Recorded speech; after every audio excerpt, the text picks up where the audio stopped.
नमस्कार दोस्तों, मैं कुशल गुप्ता, बिजनेस कंसल्टेंट, बड़ा बिजनेस प्राइवेट लिमिटेड से। दोस्तों, मैं आज आपको बताऊंगा कि आप अपने किस बिज़नेस में आप पैसा लगा सकते हैं और किस बिज़नेस में आपको इन्वेस्ट करना चाहिए, जिससे कि आपका बिज़नेस ग्रो करे और अच्छे से आप इसको मैनेज कर सकें। तो आपको किन बातों का ध्यान रखना है अपने बिज़नेस को पैसा लगाने से पहले, किन बातों का आपको ध्यान रखना है, तो ये मैं आपको बताऊँगा।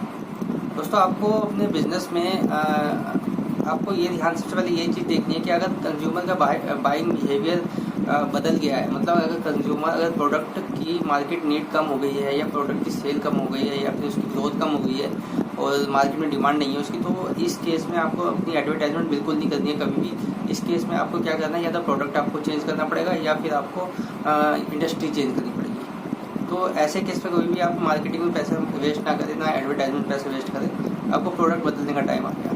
तो मैं दोस्तों आपको कुछ बातें बताऊंगा, कुछ पॉइंट्स बताऊंगा जिससे आप अपने किस बिज़नेस में पैसा लगा सकते हैं, ये आपको आइडिया हो जाएगा। सबसे पहली चीज़ आपको ये देखनी है कि आपके प्रोडक्ट की जिस बिज़नेस में आप जाना चाहते हैं, उस प्रोडक्ट की नीड मार्केट में कितनी है, मतलब लोग कितनी ज़रूरत पड़ रही है उस प्रोडक्ट के लोगों को, क्या वो लोगों की प्रॉब्लम सॉल्व कर पा रहा है वो प्रोडक्ट। तो ये आपको आइडेंटिफाई करना पड़ेगा कि मार्केट में उसकी नीड कितनी है। दूसरा ये कि जिस बिज़नेस में आप जाना चाह रहे हैं, जिस बिज़नेस में जाने की सोच रहे हैं, तो उस बिज़नेस का देखिए मार्केट साइज़ कितना है। मतलब कहीं आप ऐसे बिज़नेस में जा रहे हैं कि उसका मार्केट साइज़ कम है। आप कोई सी बिज़नेस में जाइए, उसको ये देखना पड़ेगा आपको कि उसका मार्केट साइज़ बहुत बड़ा होना चाहिए। तीसरा आपको ये देखना है कि कस्टमर को एक्वायर करने के लिए या फिर नया कस्टमर जोड़ने के लिए आपको कहीं ज़्यादा कॉस्ट तो नहीं लग रही है, आपको कहीं ज़्यादा पैसा तो देना नहीं पड़ रहा है। तो ये भी आपको ध्यान रखना है कि आप कोई से बिज़नेस में जाए, उसमें आपको सबसे पहले ये चीज़ देखनी पड़ेगी कि नया कस्टमर लाने के लिए आपको कॉस्ट ज़्यादा तो नहीं देनी पड़ती है।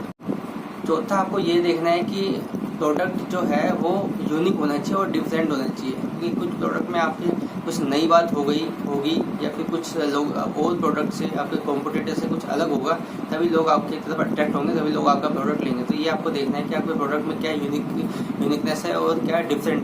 पांचवा भी बहुत इंपॉर्टेंट पॉइंट है कि आपको ये देखना है कि जो प्रोडक्ट है, जिस बिज़नेस में आप जाने की सोच रहे हैं, उसका जो प्रोडक्ट है उसकी इन्वेंट्री महीने में कितनी बार सर्कुलेट हो रही है, कितनी बार क्लियर हो रही है। कि मान लो अगर आपने 10,000 का माल रखा हुआ है, तो 10,000 का माल कितने दिन में बिक रहा है, 2 दिन में बिक रहा है, 4 दिन में बिक रहा है, ये भी आपको देखना है कि इससे आइडिया हो जाएगा आपको कि उसकी सेल्स रोटेशन कितनी ज़्यादा हो रही है।